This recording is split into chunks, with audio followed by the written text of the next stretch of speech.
ताई सध्या बोलतायत, आपण थेट जाऊया तिकडे. म्हणाले होते पत्रकार परिषदेमध्ये बैठकीच्या आधी की एक चेहरा हवा आहे, तर मल्लिकार्जुन खरगेंना शिवसेना ठाकरे गटाचं सुद्धा समर्थन आहे.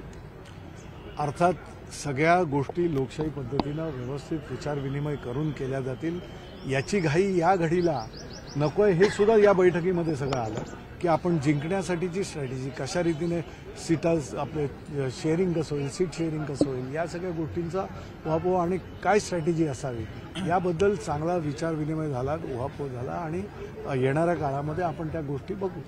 ज्या 5 राज्यांच्या निवडणुका झाल्या आणि त्या ठिकाणी कुठेतरी स्थानिक पक्षांना कुठेतरी डाव आहे. उदाहरणार्थ केसीआर यांना कुठेतरी डावळलं, काँग्रेसने स्वतःचे उमेदवार उभे केले, त्यामुळे याचा फटका पडला. अशा पद्धतीचं जर असेल तर कशा पद्धतीने हा जागा वाटपांचा फॉर्म्युला, ज्या ज्या गोष्टी या 5 राज्यांच्या निवडणुकांमध्ये झाल्या त्यामध्ये काही उणिवा असतील, काही चुका झाल्या असतील, कुठं आपण काय हे पडलं याचं सगळं विश्लेषण प्रत्येक पक्ष करत आहे जो या निवडणुकांमध्ये होता.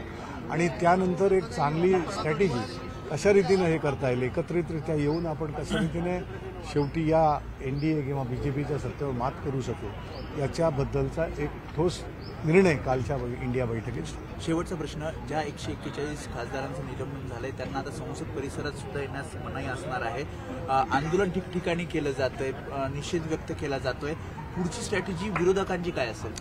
विरोधकांची स्ट्रॅटेजी म्हणण्यापेक्षा ज्या पद्धतीनं हे निलंबन करण्यात आलं, शेवटी मागणी काय होती, कशासाठी निलंबन झालं की ज्या पद्धतीनं ज्या एका विचित्र परिस्थितीमध्ये की नवीन संसद भवनामध्ये जे तुम्ही त्याचा फार मोठा गवगा किंवा अशा प्रकारचं सगळं हे केलं होतं, आम्ही सुद्धा स्वागत केलं होतं नवीन संसद भवनात, परंतु त्यामध्ये सुरक्षा व्यवस्था भेदून अशा प्रकारचं जर कोण जात असेल तर हा किती ब्रीच ऑफ सिक्युरिटी हा फार मोठा विषय होता. आणि त्यावर अर्थात अध्यक्ष महोदयांनी, लोकसभेच्या अध्यक्ष महोदयांनी जी जबाबदारी घेतली त्याबद्दलच्या सगळ्या गोष्टी सांगितल्या पण आणि त्याबद्दल. आणि यानंतर आपण पाहणार आहोत 10 सेकंद 10 बातम्या.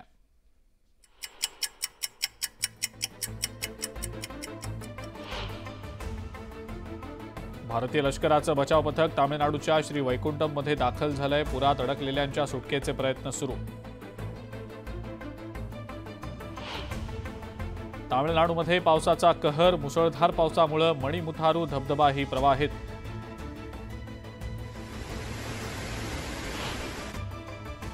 राज्यातल्या अनेक भागांमध्ये थंडीची लाट. विदर्भातील तापमान 9 अंशांवर.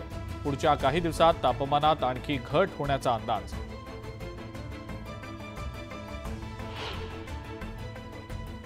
गोंदियामध्ये थंडीचा जोर कायम. किमान तापमान 9 अंशांवर.